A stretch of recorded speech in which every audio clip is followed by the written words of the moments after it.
മദ്രസയിൽ 6ാം ക്ലാസ് വരെ പോയ ഒരാളാണ്.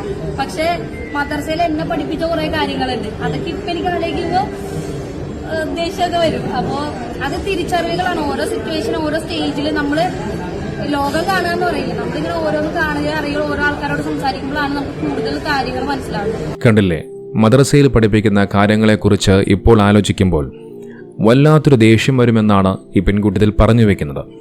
ഈ പെൺകുട്ടി ഒരു മുസ്ലിം നാമധാരിയായ ഒരു പെൺകുട്ടിയാണ്. ഈ പെൺകുട്ടി ആരാണ്, എന്താണ് എന്നുള്ളതിന്റെ ഐഡന്റിറ്റിയൊന്നും തൽക്കാലം ഞാൻ വെളിപ്പെടുത്തുന്നില്ല. മദ്രസയിൽ പഠിപ്പിച്ച കാര്യങ്ങളിൽ തനിക്ക് ദേഷ്യം തോന്നാൻ കാരണമായ കാര്യങ്ങൾ എന്താണ് എന്നുള്ളത് കൂടി ആ സഹോദരി പറഞ്ഞു വെക്കണമായിരുന്നു. അങ്ങനെ പറഞ്ഞു വെക്കാൻ കഴിയില്ല. കാരണം അത്തരത്തിൽ മനുഷ്യന് മോശമായ രീതിയിലുള്ള, മനുഷ്യന് ദേഷ്യം വരുന്ന രീതിയിലുള്ള ഒരു കാര്യങ്ങളും മദ്രസയിൽ പഠിപ്പിക്കുന്നില്ല എന്നുള്ളതാണ്.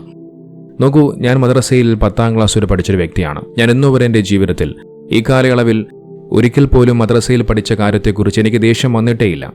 നേരെ മറിച്ച് അതിൻ്റെ ജീവിതത്തിൽ ഉപകാരം മാത്രമേ ഉണ്ടാക്കിയിട്ടുള്ളൂ. നോക്കൂ, മദ്രസയിൽ എന്താണ് പഠിപ്പിക്കുന്നത് എന്നുള്ളതിനെക്കുറിച്ച് എല്ലാവർക്കും വ്യക്തമായ ബോധ്യമുണ്ട്. മതപഠനത്തോടൊപ്പം തന്നെ ഒരു മനുഷ്യനെ മനുഷ്യനാക്കി മാറ്റുന്ന തരത്തിലുള്ള നല്ല ചിന്തയും പ്രവർത്തനങ്ങളുമൊക്കെ മദ്രസയിൽ പഠിപ്പിക്കുന്നുണ്ട്. നോക്കൂ, രാജ്യസ്നേഹമാണ് മദ്രസയിൽ പഠിപ്പിക്കുന്നത്. നമ്മുടെ അയൽക്കാർ, അത് ഏതോ അന്യമതത്തിൽപ്പെട്ടവരായിരുന്നാലും ശരി, അവർ പട്ടിണി കിടക്കുമ്പോൾ വയറ് നിറച്ചുണ്ണുന്നവൻ നമ്മിൽപ്പെട്ടവനല്ല എന്നാണ് മദ്രസയിൽ പഠിപ്പിക്കുന്നത്. മറ്റുള്ള മതസ്ഥരുടെ വിശ്വാസങ്ങളെയും ആചാരങ്ങളെയും ബഹുമാനിക്കണമെന്നും അതോടൊപ്പം ആ വിശ്വാസങ്ങളെയും ആചാരങ്ങളെയും ഒരിക്കലും കളിയാക്കുകയോ പരിഹസിക്കുകയോ ചെയ്യരുത് എന്ന് മദ്രസയിൽ പഠിപ്പിക്കുന്നു. വിഭജിക്കരുത് എന്ന് മദ്രസയിൽ പഠിപ്പിക്കുന്നു.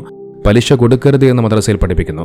മാതാപിതാക്കളെ ആദരിക്കണമെന്നും അവരെ ബഹുമാനിക്കണമെന്നും മദ്രസയിൽ പഠിപ്പിക്കുന്നു. മറ്റുള്ളവരോട് നല്ല രീതിയിൽ പെരുമാറണമെന്നും മദ്രസയിൽ പഠിപ്പിക്കുന്നു. ഇത്തരത്തിൽ ഒരു മനുഷ്യന് വേണ്ട നല്ല ഗുണങ്ങളും പ്രവർത്തനങ്ങളെക്കുറിച്ചാണ് മദ്രസയിൽ പഠിപ്പിക്കുന്നത് എങ്കിൽ ആ കാര്യങ്ങളൊക്കെ എങ്ങനെയാണ് മോശമായി മാറുന്നത്? അത് കേട്ട് എങ്ങനെയാണ് ദേഷ്യമുണ്ടാകുന്നത്? നോക്കി, എന്തായാലും ഒരു കാര്യം മനസ്സിലായി.